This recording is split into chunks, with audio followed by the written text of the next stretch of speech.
Já virei ela. Como eu tava falando pra vocês. Essa moto, ela é correia. É um sistema que o pessoal gosta bastante. Eu não posso falar que é melhor do que corrente e nem pior, porque eu nunca pilotei uma moto dessa com corrente. Em relação a outra moto, eu tinha uma Phaser e eu fui pra BH com ela. Isso eu não posso nem comparar, tá?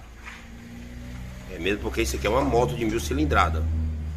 Mas essa, em relação à Phaser, meu Deus do céu. A Phaser inclusive quebrou a corrente, já quebrou a corrente comigo viajando.